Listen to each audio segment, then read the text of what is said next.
Hello again, fans around the world, bodybuilding, fitness, physique, the full lot of you. Welcome and thank you for joining us. I'm Tim Wilkins, joined by the real deal, Chris Cormier. Thank you. Good to see you here. Good to see you. Derek Elgindi, mega judge. Looking good, my friend. It looks like they lost Chris's luggage. It's nice to have him, though. Well, you know, I'm not quite sure what the agenda is, but he started Primetime Muscle with a suit, which was so impressive. People loved it.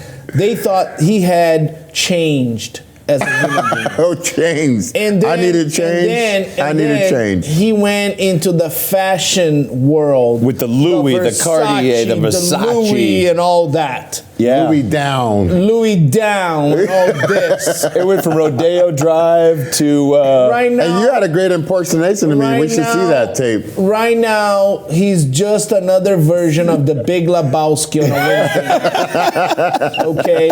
If there was a movie, The Black Big Lebowski, Chris Cormier would have been it. All right, welcome to Casual Friday on Primetime Muscle. We got a good one, and this is actually, we're going to talk OGs. We're honored to have an OG and one of the Mount Rushmore of the 2000s of bodybuilding for sure. That's right. The real deal. 2002, man, you were there. I was there, front and center. I was actually First call out? on first call out. Yeah, and the thing is, we were in Amsterdam, competing in Europe. Myself, Ronnie, all the crew, Dexter. We were all there, and we were a little tired. We were coming from, a little tour in Europe. And you were in Amsterdam. No telling what happened there. And we were in Amsterdam, so we were eating the cookies, and I was eating the cookies. Low carb cookies, I'm sure. Yep. So but I was in good shape, so I wasn't worried about it. We went there to New Orleans. On our way there, Joe Eater was talking to someone at the time on the tour and expressing to us how good Gunter was looking, and that he was possibly going to be giving Ronnie some trouble, that he was in that good a shape. And getting over to the show, we were like, okay, so but it's still Gunter. It's not like a killer, so. At 6'2", 320, not a killer. He ain't kill nobody. No. But we were still banking on, beating him. And it was a lot of money at stake. So, we were going there with guns a-blazing also. King Kamali was also there that show, I remember. But he was in great shape. I mean, they did the first call out. They called out Ronnie. They called out Gunter. They called myself out. So it was us three in that call out there. And I think I was in first place in the Day one. It was the symmetry round. Okay. I was in first or second, I can't remember, but Ronnie was in third. I know that. But I think Gunter, maybe they had Gunter in first place after the symmetry round. So I'm pissed. I kind of go off on him about it after the prejudging. Like, how the hell you get in the first place in the symmetry round? I'm just, kind of like what the hell is going on here, And so he was like, him and his wife at the time they were going back and forth with me in the lobby. But I was just pissed. I was like, man, don't be telling me you win in the symmetry round. Like, come on, man. You don't deserve that shit. Well, Derek, let's go to the board and you walk us through some Gunter versus Ronnie stuff. I will say 2002. But he was in good shape. I give him that. 2002, Gunter was living in Castaic by my parents. He came to my comedy show and he was 300 pounds. And he was telling me, I said, what are you coming down to? He said, coming down, I'll be on stage at the Olympia, 320, 325. He was a fan favorite. Everybody knows that. He was also Joe's favorite. He was Joe's favorite. Joe loved Gunter. His personality, he was charming. He was incredible. That smile. Look at that smile. Handsome guy. When he won in 2002 in New Orleans against Ronnie Coleman, my first reaction was, no way. No way. I didn't believe it.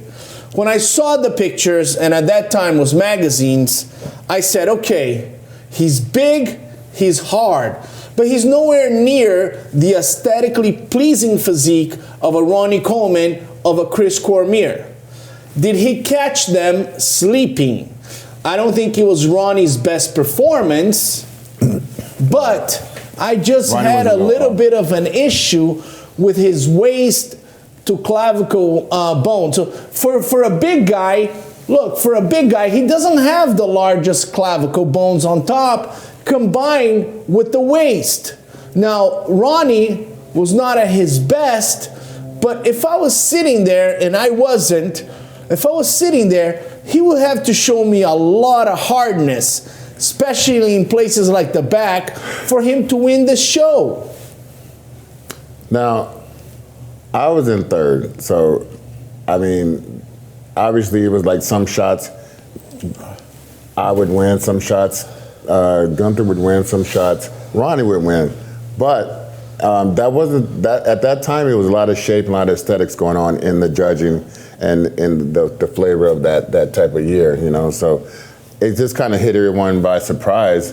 Kevin LeBron jumped on the stage and congratulated him and was so happy for Gunter because he thought in his mind, now the blood's in the water. Now I can get Ronnie too. If Gunter can beat him, I can beat him. That was definitely on his mind at that time. I was pissed until I got my check that day, and it was $25,000. I was like, okay, I'm good.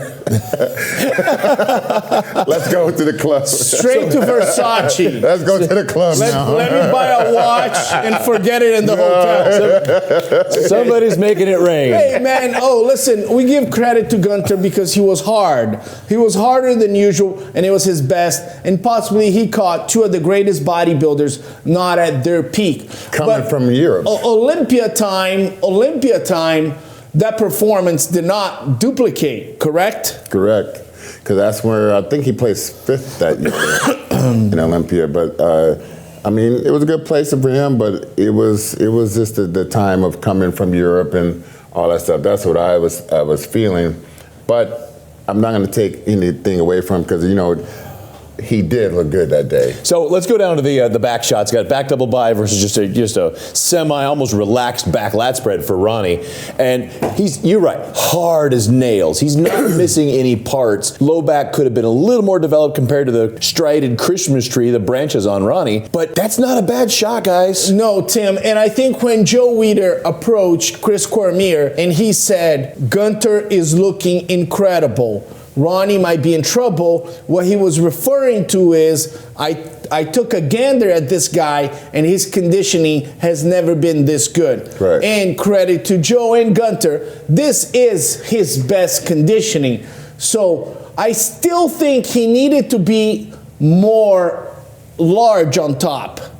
But if you look at the hamstrings and the glutes, we had never seen that before from Gunter. And here, he shows something different to the judges, to the audience at this event in 2002. Yeah, I think he changed his dietitians and something, but he did something a lot different. I know he's training with Charles Glass back in the day then, but yeah, he came in a lot different at that show, but that was probably the peak show of his career. Now, okay, I see what you're talking about here with kind of the thicker waist without the lat spread to overpower it, versus Ronnie in this shot does have a thicker waist, but those lats are popping. But bicep to bicep, I lean Gunter. The peaks, the size, the everything. Ronnie's a little harder, but there's some misshapening in Ronnie's biceps compared to Gunter's, which are just those classic peaks. Man, I mean, the thing is though, with Ronnie, with that, I know his left arm is a lot stronger. This is not exactly that shot from that exact show, but it's it's probably much at that Olympia. But before that, it was a different look. But him right here, you could tell he's when Ronnie was posing back then, even this ab shot, it's not the greatest, but the overall mass of the person is still very pulverizing. I was the MC this year, and to me it's all just a blur trying to keep things on schedule. But watching Gunter's climb and remember how, I'm sure when Joe walked up to you guys and said, guys, you're not going to win this year, Gunter's going to win. But Ronnie, this wasn't the beginning. This was the beginning of Ronnie's reign, right? We were, what, a couple years in, yeah, 2 years? a couple years in. He was 97 was his first win. But he improved a lot. 98. 98 his New first York victory. City. No. 98 New York City. What you're referring to, Tim, correctly is this defeat triggered the freakiest Ronnie was pissed. performance in the history of bodybuilding. Because Ronnie was so mad. He went home and trained his butt off all the way to the Olympia, and he came in, like he said, it was the most freakiest look and mature look that he had. So guys, when we look at, we look through the past to see the future. So we look back to Ronnie and Gunter 2002, sitting in second and third, because I know it pissed you off too, in third place. Oh yeah, oh yeah. Looking at a Nick Walker, looking at Derek Lunsford, looking at these guys hungry down the barrel of second and third place, how fiery does that make you for the next 11 months? When you're at that era of your career, when you're like, okay, I'm not a kid anymore. I mean, this is gonna be what it is gonna be what it is. That's when you're, thinking, and it hits you at different times harder than others, but when you're like saying, okay, this is gonna be my body, I'm at my prime, I need to be winning these shows, that's when it can hit you a lot harder than not, when you're younger. Well, we're gonna hit you pretty hard in a minute when we come back with more Primetime Muscle right after this. You diet down, train hard, and supplement smart for months. When the time comes to step on stage, don't leave your tan to chance. Go with the pros. Pro Tan. #1 worldwide since 1987 and the official sponsor of the Olympia for the last 15 years. Don't step on stage without it. Pro Tan. And we're back. We're talking 212, guys. 212. Kamal, who I saw in Tampa at the Holiday Classic guest posing, looked insane 7 to 9 days out from the Olympia. Fell to third. Well, I mean, Tim, he was very disappointed. He was in shock because he thought that he would be winning this show or at the least second. I feel like he has a lot, to consider that, that just happened to be one of the Giant Killer's best looks ever. But I thought Kamal probably should have been second also. Yeah. But second was Angel Calderon. Yeah, I know. But I'm just saying, I thought that he was going to be going for first and second. And, he wasn't. So, he has a right to be shocked that I was like, whoa, So, and then Ashkenani, he did pretty well. He's still up in the tops of the 212, being a former winner from Kuwait, out of the Oxygen Gym. He still got some fight in him.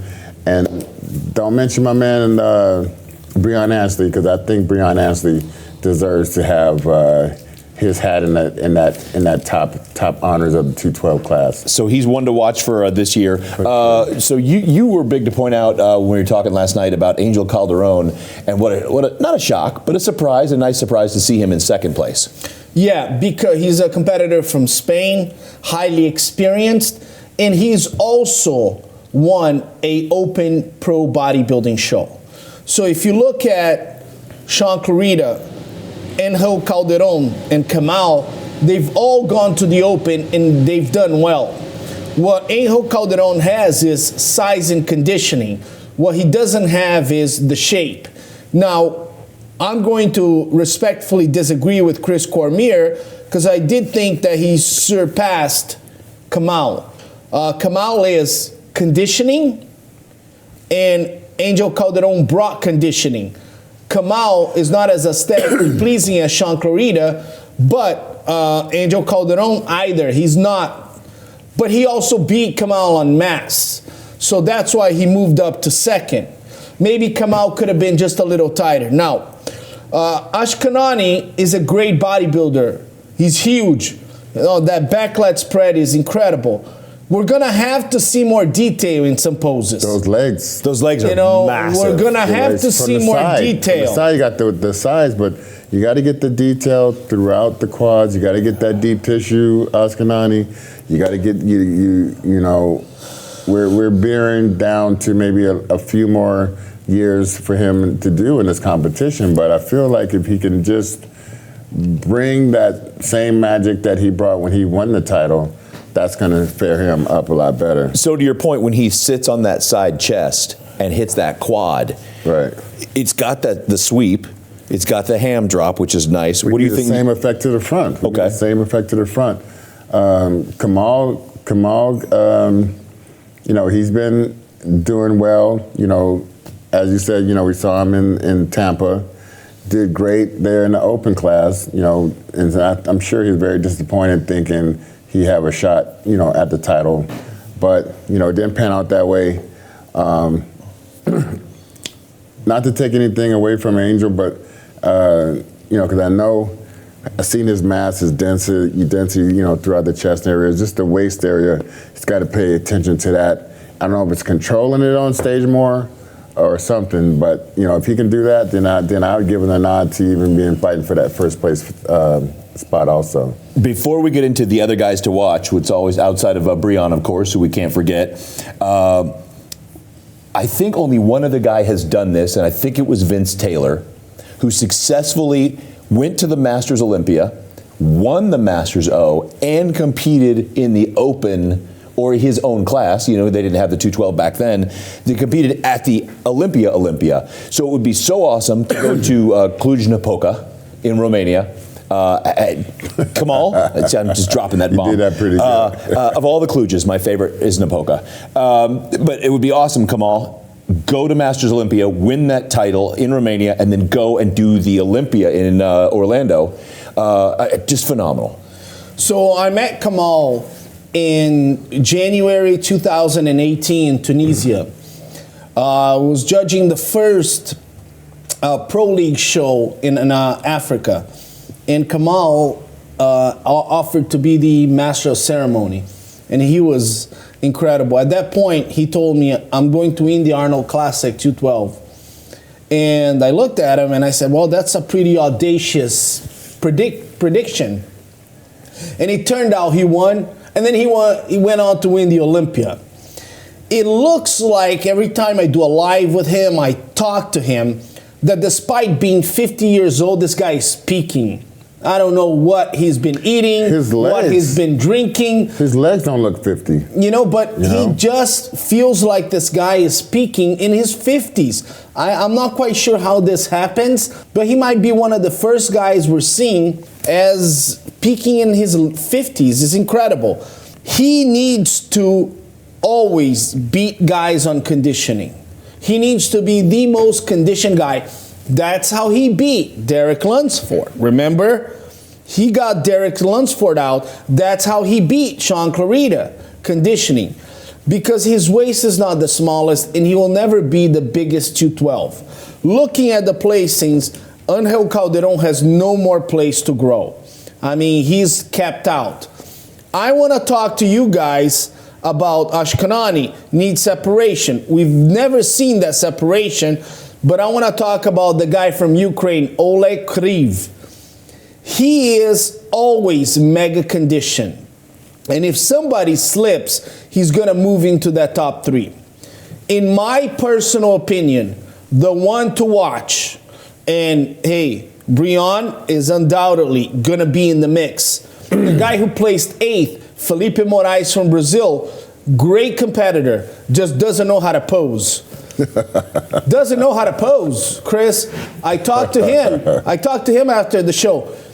We were like, why wouldn't you hit the pose when the judge is already calling a back double biceps? You're not hitting your side chest. You're too slow. But in my opinion... What did he say to that? No, he said, well, you know, I thought in the pro ranks you just take a little bit longer. Take a little bit longer. Hit the goddamn pose. I thought it up. Just hit the pose. Get to the square and hit the pose. Yeah, be quick in it. Be the first one in it. Keon Pearson is the freaking guy to watch. Oh yeah. Put the camera on me right now. Oh yeah, Keon.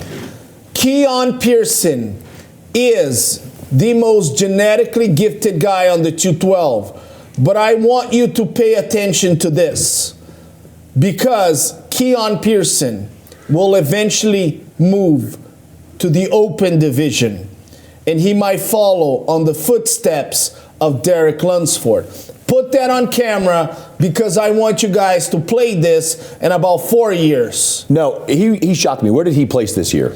Sixth. Were you shocked by that, though, looking at the pictures? I was shocked. Just leading up to the show, seeing all the striations everywhere, seeing that, I thought, okay, conditioning was a factor with him in the past, but it's not a factor now.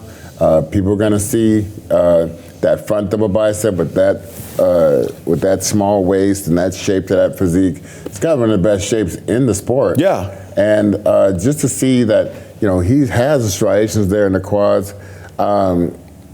It's just bringing what we see on Instagram onto the stage. That is the one thing that we have not seen yet.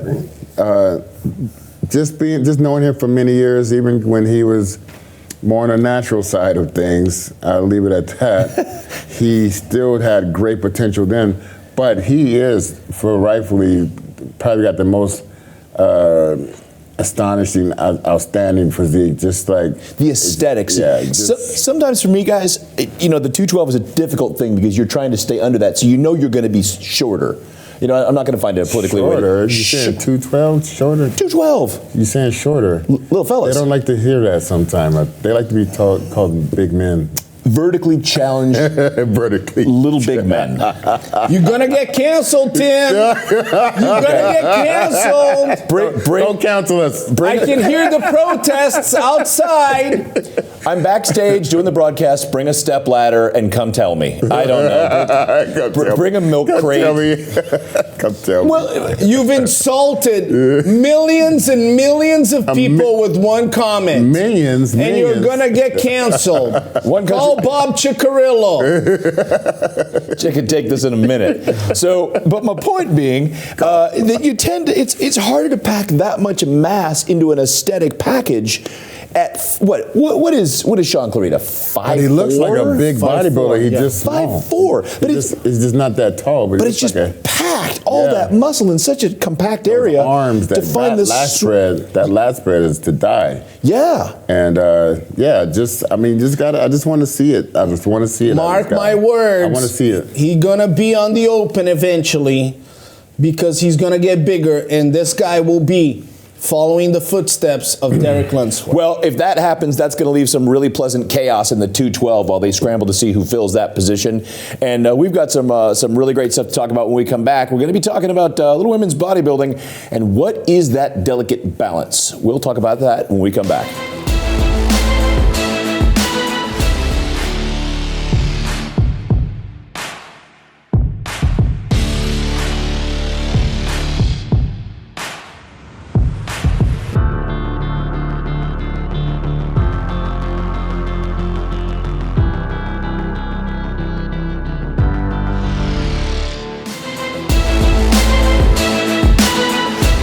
We're back, and it's an ongoing chat here, fellas. Women's bodybuilding has evolved a lot from the Sharon Bruno, Corey Everson years, Rachel McLeish, to what we have now.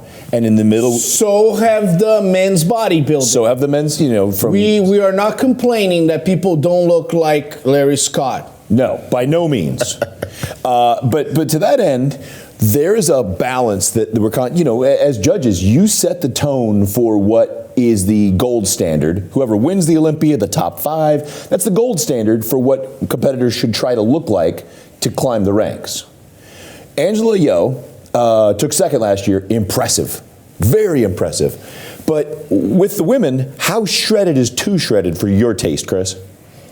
With the women, I'm okay with the glutes being nice and tight with the tie-ins and everything. I just like more of a shape thing than just straight conditioning. I want to see a healthy looking muscle, full muscle bellies, and the shape and the way you present the physique, you know, that's to me, you know, clear bodybuilding. Angela Yo, she is a crazy good poser. I mean, she's like, saw her in Chicago, and man, she just brought the house down with her routine. She's very unassuming in her, you know, before the show, they're doing the weigh-ins and the check-ins. She just had a little sweatsuit on, and I didn't think she was even in the show. I thought she was just with somebody. And she came there. Chris. I thought she was just with somebody. And so I was like, okay. So I met her, you know, before the show. I was just trying to get to know the girls because I was doing the commentary. So I was like, okay, you know, you might do okay. But then when she took her clothes off and started posing, I mean, like Terry said before, when the body just opens up and goes to a whole nother dimension when you pose, that to me is A1 bodybuilding. That's what you want to do. That makes the judge look like, wow, that catches the eyes. So for us, it's opinion. For you, it's specifics. Before we go to the wall and look at Angela, what's too shredded or too strided for the judges, or is there a thing for women's bodybuilding? So I don't want to see striated glutes on a female. I think guys should have it. Men's bodybuilding, absolutely, 100%. When you're talking about a female whose natural physique requires you to have more body fat for survival, for breastfeeding, for giving birth, you know, I think what Andrea Shaw brought in terms of conditioning, which is very good, is the ideal conditioning for female bodybuilding. We talked about Natalia Coelho or maybe Sarah Viegas being a little bit too hard on the women's physique. Feels like now people are getting the message to soften up. You know, Sydney Gillen doesn't have cross striations everywhere. So, but if you're a dude in the open bodybuilding and you hit a back double biceps with Heidi Schuppen and Derek Lunsford, you got to show some striated glutes. It's not a glute contest, but I thought. And Andrea Shaw's conditioning was great. Now, let's go back to Angela Yo. Turned pro at the 2020 Nationals. Fantastic competitor. Her conditioning was incredible, but in my opinion, maybe a little bit too hard. And there's two things that you can do if your conditioning is too hard. Sometimes you almost compromise a little bit your shape, right? Because then you start missing a little bit of fullness. Because that, you know, not to interrupt, but when you get to a certain lean body, there's intermuscular fat within the muscle that keeps the shape to the muscle. I think that's what he's referring to. Correct. So she is battling it out against Andrea Shaw, who naturally has better lines than her. So she does a good job with the posing. And the muscle bellies. Her posing, she's coming with the agenda. I know Andrea has better lines than me, but if I pose well, I can have possibly better lines. But, you know, come a little bit fuller, a little bit less conditioned, and then your muscle bellies, your shape will be more prominent. Now, she turned pro in 2020. She wins the Chicago Pro. Let's start watching out for the lower abdominal section. We don't want that popping out. This 220, she got her pro card. This was her pro debut, I believe. This was her Olympia debut. Olympia debut is the word I'm looking for. Olympia debut. Olympia debut is the word I'm looking for. Look, she's a beautiful girl, great poser, you know. Arms. Great arms. Great arms. Yeah. I like how she opens and closes those hands.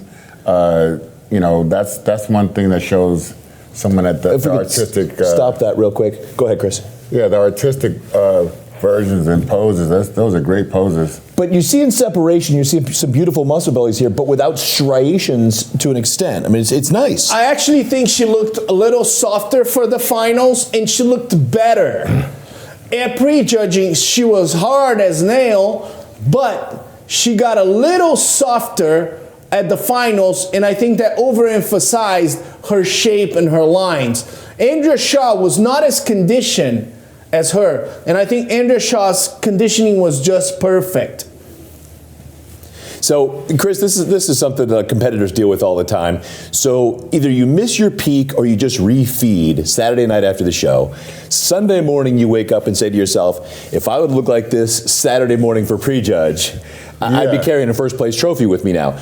Could she benefit from some of that Sunday, Monday fullness? Well, that Sunday, Monday fullness comes along with also your cortisol levels are nice and calm. The stress from going from competition is all down. It's all behind you, and the body relaxes. And how you feel inside is going to be a good indication of how you look on the outside. And everything's calm. That's when the body just somehow just flourishes and make you look so much better just from being relaxed. And Tim, we're not talking about, oh my God, she has to come in 30%, softer. No, that's not what we're saying.